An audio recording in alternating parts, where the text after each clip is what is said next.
Welcome to the Popcorn Talk Network, for the online broadcast network that features movie discussion, news, and interviews. Press 1. Popcorn Talk. We talk movies. From the Popcorn Talk Network, the online broadcast network for movie talk, and the schmoes know, this is Guilty Movie Pleasures. In-depth discussion on movies, no matter how guilty they make you feel. All right, there we are. What's up, Schmoville? Welcome back. Your first Guilty Movie Pleasure of 2015. I am joined today with the co-host of the main show and my good buddy, Mark Ellis. Thank you. Happy New Year, Josh. Oh, thanks, Mark. Thank you for coming on the show here.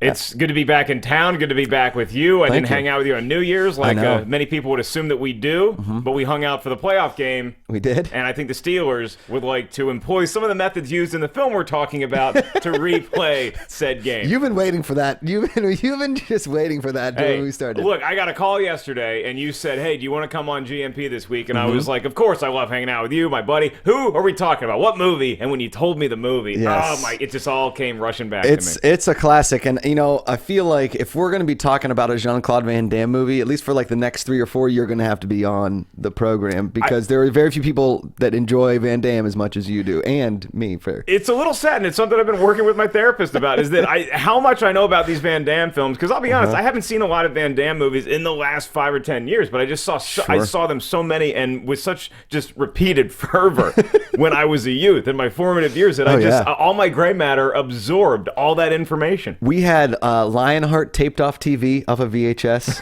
We had Bloodsport taped off of VHS off TV with the commercials and everything. I would love to go back and watch those VHSs, because first of all, my parents still have a VCR in the basement. Do they really? Oh yeah, it's a VCR DVD combo, but my mom still likes the VCR, and so does my dad. I just prefer things I trust. Yeah, exactly.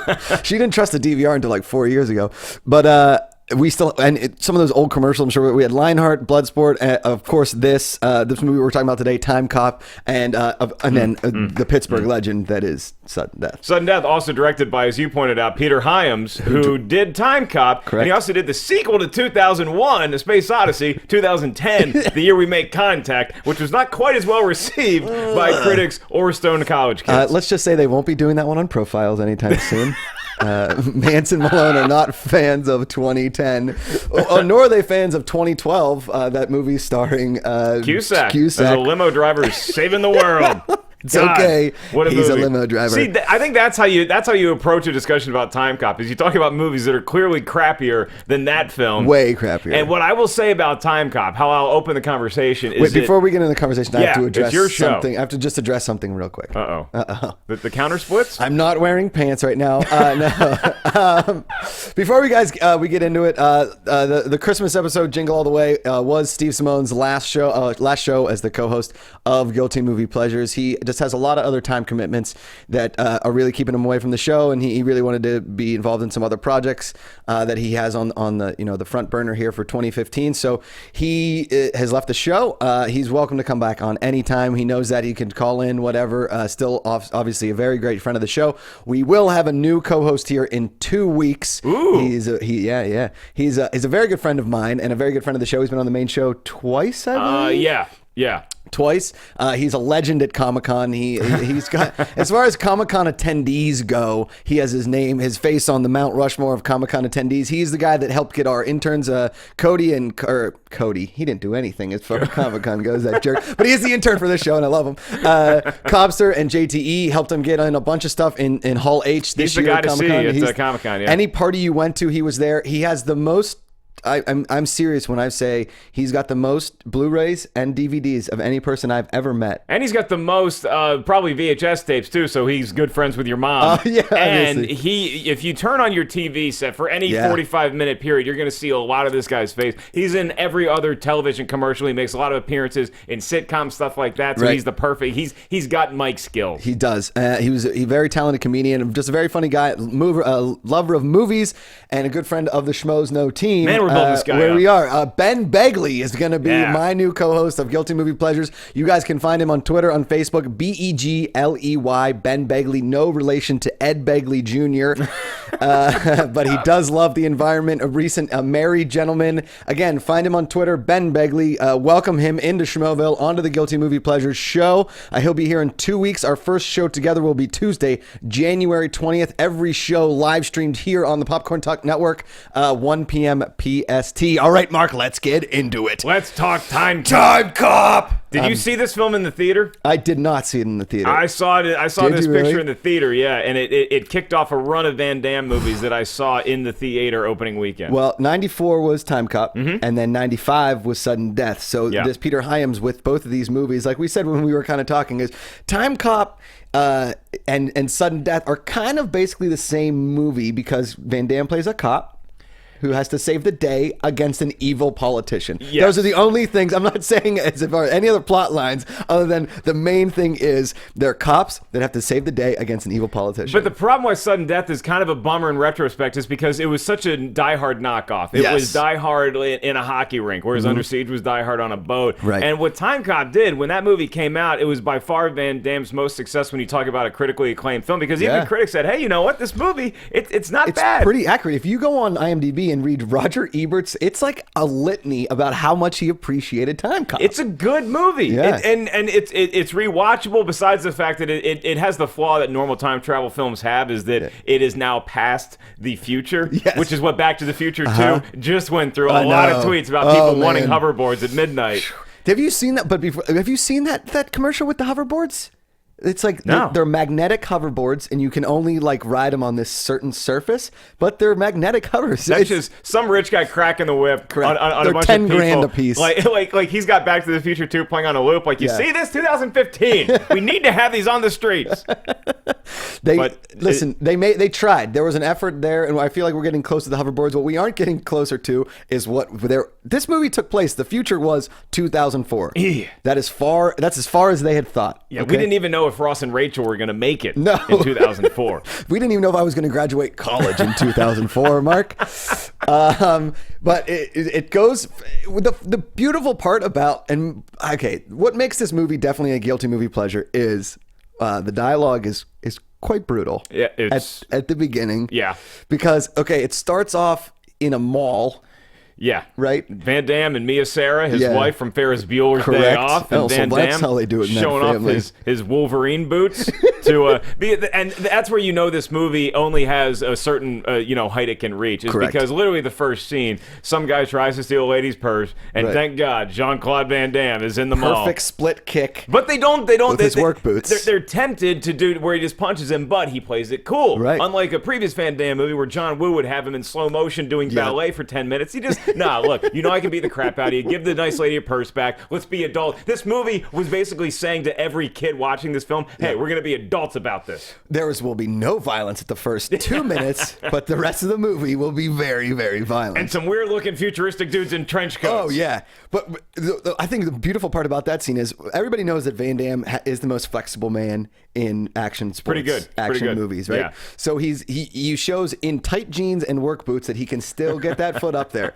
Now here's the And other. hold it. He and can hold that Oh note. yeah. There's no like when you used to stretch. Yeah, you would, and you like hold your belly button to like stay on one foot. Did everybody ever tell you that? This dude was doing yoga way before the craze. Yeah, he ate yoga for breakfast. He ate yoga, then he probably did some blow. Some Greek yoga. Oh, did you see what I did there? That's All right, Ben Bagley, get in here. I'm done. So, but if you notice when the dude, he takes the purse, gives it back to the woman, she's like, "Thank you," and then the robber guy just walks away. Nobody, he doesn't get arrested. I think he learned his lesson. Because you know Don't what? mess. He read the shoe and then he said between the lines and he said, "I better get the F out of here." Right, and we know now that you can swear in this movie, so this is all rated. Like most 90s. See, here's the beautiful part: is that in the 90s, the action movies were R. Yeah. They were R-rated, and they dropped the F-bomb whenever they damn well pleased because they were cops. I mean, you're in an action scene, you're going to drop the F-bomb. So he's in that mall, and we noticed that the guys in this trench coat, they're obviously villains. I mean... Yeah, and they're dressed just... They looked at... Their fashion is just a little bit different than everybody else in that mall, and Van Damme notices it. He looks up, he's like, I don't know who those guys are, but I'm going to go home and bang my wife because it's raining. If I'm not mistaken, I have not seen that haircut in a Supercuts magazine at our local Supercuts. You're not going to see Van Damme's haircut in a lot of Supercuts either. No. It's not the best he's ever looked. It's not the best hairdo. But in real time, it's great. But when he comes back from the future, his futuristic hair, his 2004 haircut is more like 1984. His 1994 haircut is perfectly placed in 1994. I think we skipped over the beginning when they're setting the stage. The beautiful part, I think, how many times have I said beautiful part? It's a beautiful film. It's a great film. Is that in a 1994 action film, the guy who's going to play the main villain, we know he's the main villain in that opening scene when they start talking about time travel and they're setting up this time travel thing. That's like, this guy looks nice, this guy looks pretty nice, this guy looks evil, but he's a senator. You're like, well, he's going to be the bad guy. Ron Silver, who may he rest in peace, and he's really underrated as far as acting goes. Some of his credits are incredible. I mean, he's in a lot of things, and he has a ball in this movie playing a bad guy. And you bring up that scene where they're talking about time travel and how the good doctor actually did it. That's what separates this movie from a typical 90s action vehicle where it's like, no, they really are getting into some stuff. They're embracing what this is, and it felt realistic. And what I loved about Peter Hyams' direction is that opening scene when you're back in the Civil War, and you got that shipment of gold that's going to General Lee, and you got a guy, and then he's got these like futuristic looking Uzis, and it's like, that was a gritty action scene. I like that. And the guy kind of looked like Bill Paxton's ugly brother with a missing tooth. Like, he really did. He did. He's like, I'll take the gold now. You're like, all right, Paxton, just take it easy. He's like, no. Yeah, I'll light you up. Every gun in this movie either had a flashlight or a laser pointer. That's what the future looked like. That's what it was. Back in the 90s, it wasn't about the weapon itself. It was about the laser sight on top of the weapon. True. They were all trying to get to that Predator level of laser point accuracy.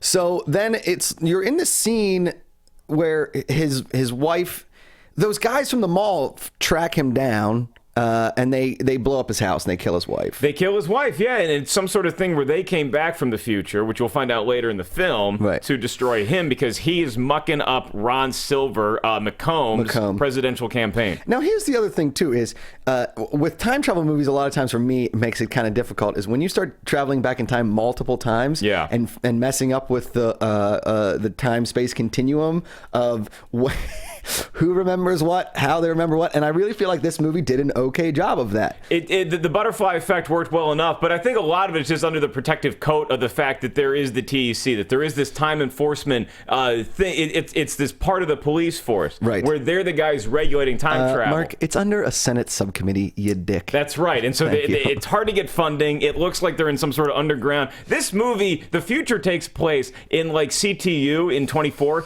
after they found out there's a mole and like it's part of it's been blown up, and it just kind of looks like a DeVry warehouse. And the time travel machine looks a lot like what they used to put the crash test dummies on and things. And it's like, put it on the track, get it up to 88 miles an hour, and then get it into some cellophane. That was the special effects was just cellophane. Well, unfortunately, Josh, if you look down there and you see those two red dots, they didn't use crash test dummies for the future. May they rest in peace, the Vollmer twins.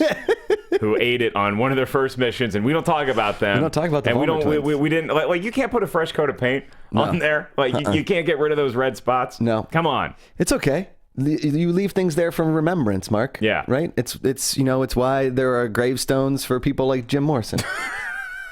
They have gravestones for everybody. The Vollmer twins didn't get one. They only got a red dot at the end of the laugh track. Yeah, and whatever 1970s disco party they were going back in time to. You think Hyams' son was like, Dad, you should make the Timecop mobile like a Hot Wheels track. Rev it up, right in. And then you go into the past, and he just and then you're not really sure. This is what always confused me about Timecop is how do you pinpoint exactly when you come back? Because one time he comes back and he's about to get hit by a truck. Right. Other times he comes back and he's like in the middle of a body of water. Yeah. And it's like that technology should not be used regularly until you know exactly where you're going to end up. Right. Okay. So they launch in a car and the car just disappears. Where does the car go when they land in those places. The car's nowhere to be found. I think the car stops and it just launches the person into it, and that's why the Vollmer twins got sandwiched because something happened with the time portal. Yeah, but if you notice in the actual time portal on the Hot Wheels track in the DeVry University,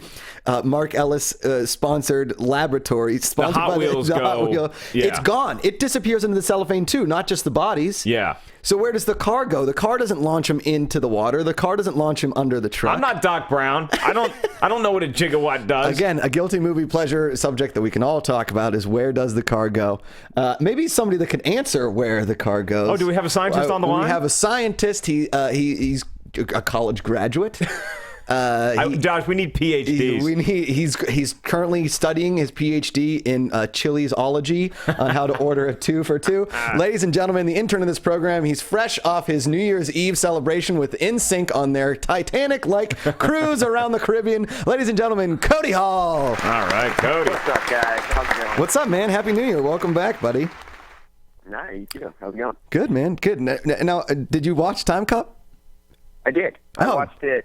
watched it yesterday just to refresh my brain, but this was actually like the first Van Damme movie I ever saw. Ooh. How did it hit you when you initially saw it as a boy? Were you like, oh, this movie's awesome, this guy's the next great action star? Or were you like, yeah, it's okay? I was just fascinated because he's, as far as I know, the only action star who ever kicks people regularly, you know? Like, I was like, why isn't he using a gun? He's just kicking people. It's awesome. It was so cool. That's a great point, It but is. I think Van Damme would answer that by kicking you in the face. Yeah. That's true. With his Wolverines. Listen, Cody, Jean-Claude Van Damme, a.k.a. Max Walker, he lives by his own set of rules, okay? He travels in time whenever he damn well pleases. He puts a Wolverine boot on a robber with rollerblades, and by God, if he doesn't take on the past, the future, the past again, and then the future again, you don't mess with Max Walker, okay? That's right.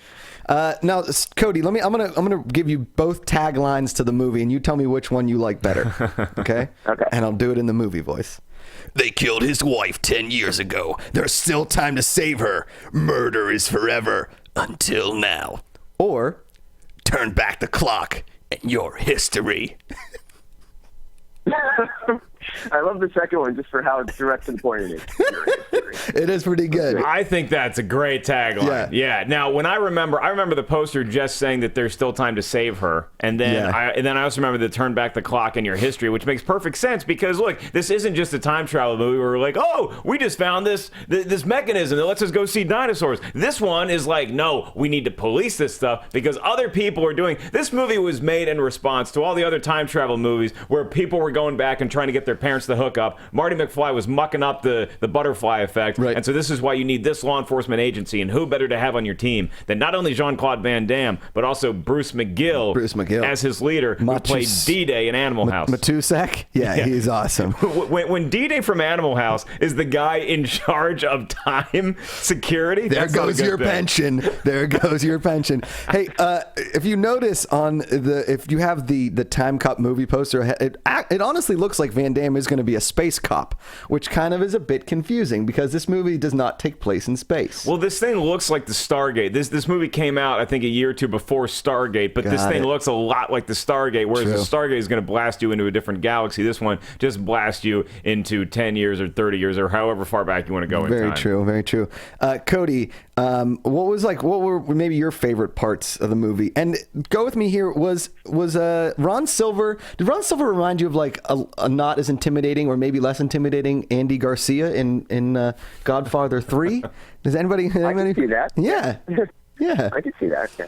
But now, my favorite part of this, hands down, is I posted a picture earlier on the fan page, by the way. But when he's getting attacked by the robbers, or whatever, he does the splits on the kitchen counter to avoid the electrocution. I thought that was just so hilarious. I loved it. I feel like if Van Damme were to have a statue outside of any cinema in Belgium, that would be That's his Jordan flying through the air. Yes, exactly. It's him on the countertop because that guy's trying to electrocute him, and he does the split twice in this movie. He drops to the ground and does the nut punch to the one guy, and then he does a split on the counter. My sister and I got into a shouting match multiple multiple shouting matches around the time this movie came out because she said it looked so stupid because she thought that it was a spoof movie because it's so dumb. Because that was one of the shots they used to sell the movie. Van Damme, he's jumping on the couch. She's like, I thought it was a spoof movie. I thought it was like a Naked Gun movie. And I'm like, shut up. It's a serious movie. But in the back of my head, I knew it's like, it does look pretty silly. But it's also, look, the floor was wet. And they were using a mechanism that will electrocute you. So what do? You better be flexible. This is why you work out. Listen, I think for all of us here, none of us can do that split. But if you're going to jump onto something and there's a counter there, you're like going to run and grab for something. But we're not Van Damme. His natural reaction is to jump into a split. And if he can jump into a split and land on a counter, he's going to do it. Right, Cody? Yeah, it's totally logical. I get it. See? You know what the least logical part about that scene is that he is at Van Damme's home and he's just another night watching old footage of his wife who's dead now because she blew up in a house and he's drinking a bottle of vodka. It's like it's something in the 90s. It just didn't click where they're like, oh no, we can have these dudes who are just clearly spend hours in the gym and have perfect diets, but in the movies, they're going to be strung out alcoholics. It's like no, alcoholics do not look like that. And he never works out. He just watches old videotape of he and his wife like at a picnic. Come on. Now here's another like a small plot hole of some sorts is, okay, you're leaving this police officer to be in control of time travel, which in all intents and purposes is the most revolutionary thing that can ever happen to a society and also could totally ruin a society. And you are telling this guy that he can't go back in time to save his wife, but he can go back in time to stop people from robbing things.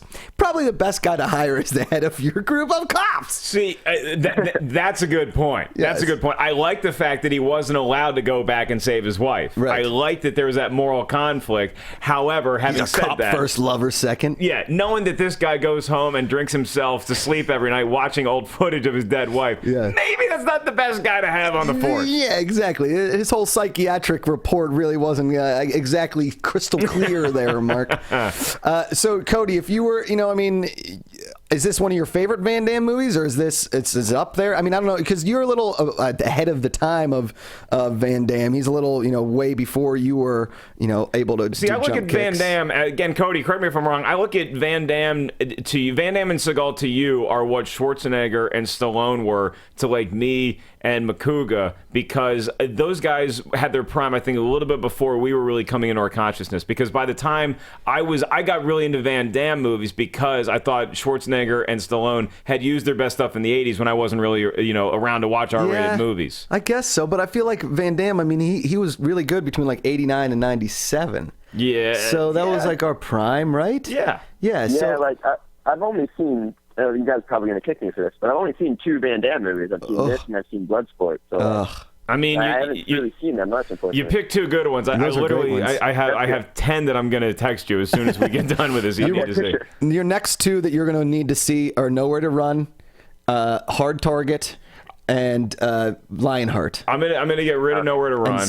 Nowhere to Run, because Nowhere to Run. But you see Patricia Arquette's Roseanne Arquette's boobs in it. You see more than her boobs. However, in Double Impact, you get to see 2 Van Dammes. Oh, that's true. So, Double Impact 2 Van Damme. Yeah, you get to see him play. You get to see early '90s split screen. Yeah. Which is second to none. And Hard Target is definitely the one that you got. Hard Target was the one that really sold me. It was like, this is the guy. I need to start growing out my mullet now. Hard Target we will do on this show. Obviously, every Van Damme movie will eventually be discussed on this program. Cody, thanks for calling in, man. Keep killing it on the fan page there. I'm glad you had a nice New Year's and you had fun on that NSYNC cruise. And watch Hard Target. It was a blast.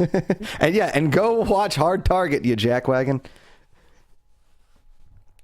Bye. He just hung up. Doesn't have a lot of phone skills yet, but he's a good kid, so we don't bust his chops. Yeah, not too much. I'll tell you this. Here's what really sold me on Timecop is that I was coming off a high from Hard Target, right? So I'd seen Hard Target the previous year, and when Timecop came out, I remember it was the summer before. Timecop came out in September, I believe. It was a September release, and that summer there was a movie with Alec Baldwin called The Shadow. Yeah, I remember The Shadow. And I saw The Shadow in the theater. And this is, before I was in the business, obviously. Was The Shadow the one with Cindy Crawford? Is that what the one with... That was Billy Baldwin. That was Fair Game. Fair Game. She Everybody. gets naked. Yeah. Everybody. I saw that Friday morning. It came out. Yeah. That was a good If my mom would have taken me to see that Thursday night midnight, I would have seen that. Yeah. And gotten kicked out of the theater. Yeah. What's happening to all your socks, Mark? Don't worry about it, Mom. So I went to go see The Shadow, right? And the previews are just always something I love because back then you just didn't know what was coming out. Yes. You had no idea. You could have seen there could have been the Expendables back then. You had no idea what was coming out, and the trailer for Timecop came on, and it's still to this day. I think it holds up as a trailer. I watched it a couple times. It's great because it starts out as the black and white Universal from the 20s, and it's the guy walking in. He's doing stock market. Then all of a sudden, here it comes. Oh no, something's happening, and it's Van Damme with a mullet. That mullet's so good. And that scene in the movie is great when he beats the crap out of the guy who tries the 1920s bare knuckle style. I believe the quote is, hold on. I saw Tyson beat Spinks on TV. Yeah, wait. Hold on. It's in here somewhere. Damn it. I think he went. Here it is. I went 10 rounds with John L. Sullivan himself. Yeah. And Max Walker in your best Van Damme. Go ahead. I saw Tyson beat Spinks on TV. What accent was that? I don't know. It's a very the Belgium accent is very hard to get down. It's a tough dialect. Why did your name Chance? Because my mama took one. Okay. Yeah. I mean, the trailer still holds up. Again, the jump split on the thing. There are some really good. I feel like he could have had some unbelievable one-liners in this movie, and he didn't. This movie, but I think that was a conscious decision. In this and they movie. never referenced like I'm bad at one-liners, which could have been cool. No, they did, but because this movie took itself seriously, it took the subject matter seriously, and there's no better example of that than how they do explain some time travel elements, which I still love to this day. Is that the same matter can't occupy the same space? That's a really good thing. At the same time, and it plays into the climax of the film, obviously, because you should be on Broadway with those kicks. But it's just it's a cool concept, and you start thinking about it, and it's just a nice gateway for somebody to get into time travel a little bit and think about these different theories that, what would happen if I tried to high-five my past self? Because isn't that kind of the same, or are cells rebuilding themselves all the time? So is it a different cell? What's a mitochondria? That was definitely like the one... First time mitochondria has been said on this powerhouse program. of the cell. That's the one thing that is totally different than any of the other time travel movies you've ever seen, is that line of matter can't exist in the same space. Yeah. Which obviously comes to fruition in the climax of the movie, the finale. And then you look at a movie like Looper, which is also time travel, and it's Bruce Willis going back and looking at his former self, played by Joseph Gordon-Levitt, and then they have that conversation at the diner, and it's like, are they going to touch each other? Yeah. Are they going to touch you? Is it the same actor going to occupy the same space? Like every time I see a time travel movie, that's the first thing I think. I'm going to see Project Almanac later today. I got a screening of that. That's a time travel movie, and it's pretty close up, I think. I think like sometimes they're just going back to like the previous day and just kind of messing around. Like Butterfly Effect to a certain extent. Yeah. Well, because you notice in this movie, which they do in Looper as well, is he gets kicked and gets a scar, and then his future self like gets a scar. It's a great part. That's a great part. Yeah, and I loved Ron Silver talking to his past self and being like, "Would you lay off the goddamn candy bars?" Yeah, you fat ass. That scene. And then when he slams the dude's face in his chief of staff guy, and he's like, "Look, don't expect to be my chief of staff. If my slamming your face in the side of the car is going to turn you into a sniveling worm." Like, come on, that's Senator speak right there. And he had a great sense of humor, and that offset the seriousness of what Van Damme was going through, because this movie, it's almost like a coach who knows how to take advantage of a quarterback with maybe a limited skill set as far as acting goes. It's like, let's make Van Damme serious and brooding and thinking about his ex-wife or his dead wife, and let's let Ron Silver, because he's a great actor, have some more of the fun and be a nice offsetting foil for Van Damme's character. He's kind of, who Ron Silver reminded me of a little bit is in Last Action Hero, the evil guy with like the fake eye. Charles Dance from Game of Thrones. Correct. Yeah. And I also think that Van Damme's inspiration for his mullet was definitely Mel Gibson in the first Lethal Weapon, because it's the same hair. Nobody had greater. Canadian tuxedo, it's that. It's a tie for me between Mel Gibson's great hair in Lethal Weapon and Kurt Russell's hair in a lot of those 80 movies too, because Kurt Russell could pull off a mean mullet too. That's some good stuff right there. In the tournament of mullets, those guys are meeting the final. Let's be honest. Okay, you got Mel Gibson, who's Australian. Yeah. Kurt Russell's American, Van Damme, who's Belgian. Mm-hmm. All three represent their country really well in the mullet category. Absolutely they do. So, I mean, they're not competing against who has the greatest American mullet. They each represent a country in their own, in their own way. Yeah, and we got two of those guys in the latest Expendables movie, and we're getting Kurt Russell in the new Fast 7 movie, I think. Really? Yeah, I think Kurt Russell's in it. Out Paul Walker in Kurt Russell. Wow. There's like a 20% chance I dreamed that, but I'm pretty sure that Kurt Russell is going to be in the new Fast 7. I feel like to this day, if they put Kurt Russell on anything, I'm like, it's got to be okay. Kurt Russell's awesome. Yeah, he's incredible. Here's my favorite part is when my favorite one-liner, I guess, in the thing is when the dude gets in that frozen gas. Like anytime there's a shootout in a gas area, like the first Batman, this movie, Terminator. Anytime there's railings everywhere, Gone in 60 Seconds, and they're shooting, it's bouncing off the railings. At some point somebody's going to get burned by steam or by like freezing thing, and this guy gets the freezing thing, and his arm is totally frozen, like in Snowpiercer. Yeah. And Van Damme just roundhouse kicks it off, and he says, "Have a nice day," and then he goes, "I probably should have said freeze." And this buddy goes, "I think you got the picture." It's incredible. Oh, it's fantastic. Yeah, it's and so there's good. something that every kid was able to take to their biology class. Is like we just, because of actually not anything we learned in school. This is why movies are more important than school. All you kids listening at home. Kids do drugs, don't go to school. I never learned about nitrous oxide or its powers from biology. I learned about it from watching 90s action movies. And so now I know to this day, if I'm watching a film and I see nitrous oxide somewhere, that's going to freeze somebody. Yep. And it's going to be bad news for whoever gets on the wrong side of that. Right. I mean, his whole arm, and he just kicked it off. And that was some pretty good CGI for 1994. If you notice, I mean, his whole arm, it looks like the mouth of a tremor. Yeah, that, and then also when Ron Silver gets the scar, like what you're talking about, it just kind of forms on his face. It's a pretty cool looking special effect. I know. That's what's the time travel. I agree. I'm not saying here's the worst effect of the whole movie. In my opinion, it's 2004.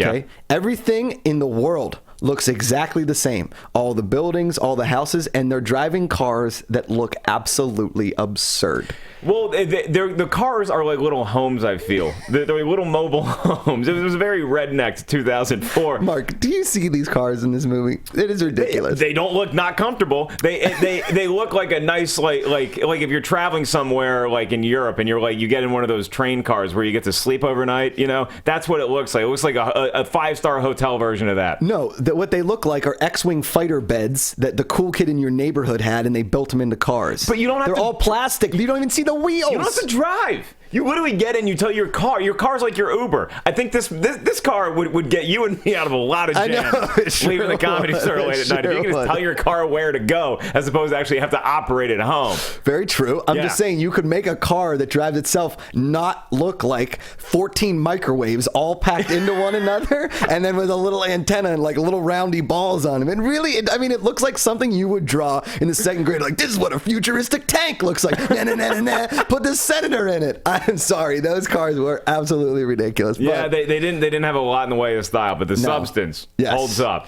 Now, I think the beautiful part is how this ends. It's a callback to the matter. Yeah. So, spoiler alert, if you guys haven't seen this, how Senator McComb kills himself is that his future self and his normal self occupy. Excuse me. Whoa. First sneeze ever on this show. Yeah, we need one of those sneeze buttons. They have welcome back. We're going to give away those Eddie Money tickets. Extra! Okay, we got Jay Giles Band coming Where the hell was Phil on that one? Damn it! Love you, Phil. Is that he occupies the same matter. They melt into the T2 liquid metal body thing, and then they just disappear like flubber. And then he's able to run out of his house with his wife, and then travels back to normal time in a 1990 or to he's No. Yeah, he travels from 1994 to the future to 2004, and he meets his son, who has an incredible bowl cut. That's right. And it really is, it speaks to the best part about parenting, is that if you could somehow fast forward all those years when he had to change diapers and make sure that your kid is okay and normal and isn't going to be like one of those idiot mongoloids that just attacks other kids on the playground. He's 8 years old. He's pretty well adjusted. Yes. And now Van Damme can just enjoy his normal son that the wife pretty much had to raise, I guess, with Max Walker. But he didn't have to remember any of that. He didn't have to go through any of that stuff. Yeah, he missed all the late nights of diaper changing, all that stuff. When you think about it, that's maybe a beauty part of time travel. What I'm saying, makes those cars worth it. You know? Yeah. Just chill out in the back of a car that's driving you around. You don't have to change diapers, and you're complaining. Shut up back there! I'm sorry futuristic cars don't have a spoiler on them, Josh. But yeah, this movie was clearly, and when you look at Van Damme's career after this movie, it's mind-boggling to me, because this really set him up to have to be the next great action star, to be at the level of a Stallone or a Schwarzenegger, and then he made Sudden Death, and it was like okay. We're treading water here. and then he just started making these really bad movies that eventually just... They were the same thing. It was Double Team and stuff like that, and he had a movie with Rob Schneider, and he just didn't get the right script. I think another thing that hurt him is that he directed and starred in The Quest, which was just a train wreck, and it's just like you're overstepping your bounds when you say, no, I'm going to direct and star in this movie that was just really, really not good. And I think Seagal fell into the same kind of thing. It was just like the same movie. You just couldn't get Seagal away from the Golden Corral either. It's like, Steven, please stop eating. Yeah. And I mean, I think there was something about Van Damme that eventually like lent himself to being unliked by people, in the sense of like he was kind of a scumbag. He seemed like he might be a cocky douche. You couldn't really tell for sure. I know he had drug problems in the mid-90s too, so that doesn't help anything. And then by the time you come out of that, then you start to have these guys like Statham come along, and like Jet Li and Jackie Chan was coming back into prominence in the States, and The Rock and all these other action stars, and it's like, hey dude, love to see in The Expendables. Well, but I think the other thing too was that the action franchise went in a different direction. It went into like almost buddy cop comedy, cartoonish action, where these ones like were legit action one-liners, and then people kind of started making fun of the one-liners. It just went in a different direction, and then the rom-com kind of took over, and the action film became kind of this punchline, really and truly, because we'd been inundated with it. And you had the second coming of the huge blockbuster, like what Independence Day was, and going forward, and that really started with Jurassic Park, because you could have the huge event movies now, and then that just made movies that were like this, or like A Hard Target, where it's like, no, that's a cool movie, but you got to open them at certain times of the year, and they're just not going to do the business that what you see comic book movies do now. Right. Yeah. I mean, he'd already kicked everybody's ass too. It's like kind of you got to evolve, and he never really thought that he had to evolve until the cinema came back to him. Yeah, and then even like having the balls to tell Stallone, like, I don't want to be in Expendables 1, or you got to pay me more money. Yeah. Then you see what that movie does, and you see where your own career is, and it's like, maybe I should be in that one. But look, I still think after seeing him in Expendables 2, I still think Van Damme can be a player in action films. Absolutely. It's got to open the right way, and you got to take something from the Stallone model, what he's been able to do, but he can still open a movie. Do you think that Van Damme should have done like a Timecop 2, like turn this into a little bit of a franchise, or do you think it wound up so nicely?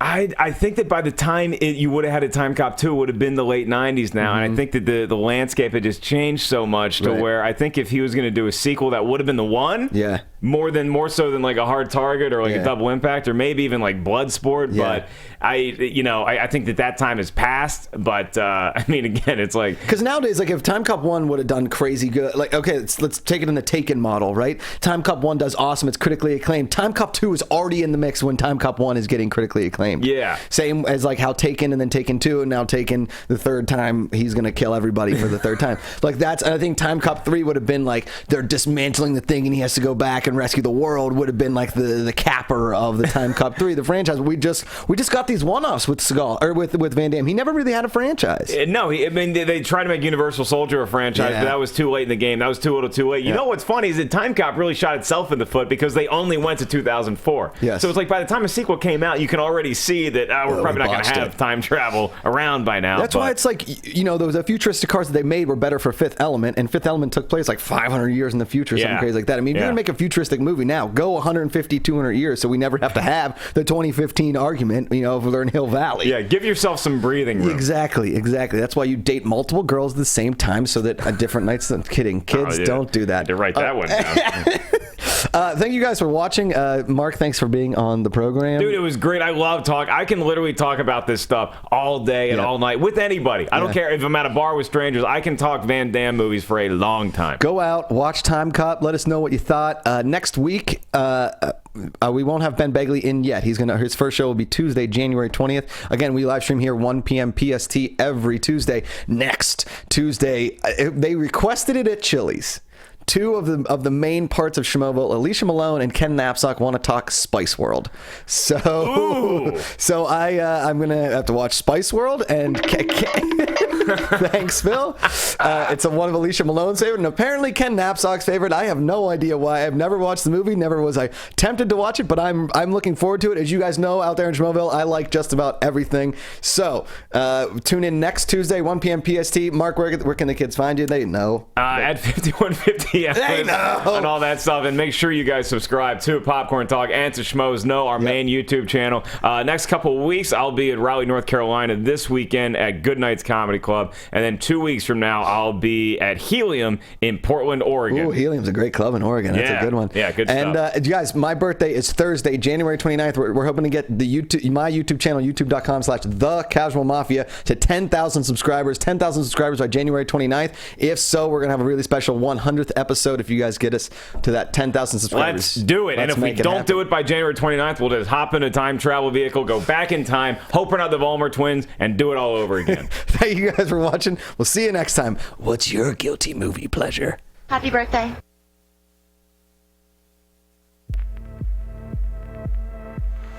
From producers Maria Menounos, Kevin Undergaro, Phil Svitek, Christian Harloff, and the entire Popcorn Talk Network, we would like to thank you for tuning in. For questions or comments, be sure to visit popcorntalk.com. I'm Sir Richard Wentworth, and this has been a presentation of the Popcorn Talk Network. The views expressed herein are those of the hosts only and do not necessarily reflect the views of its owners or principals.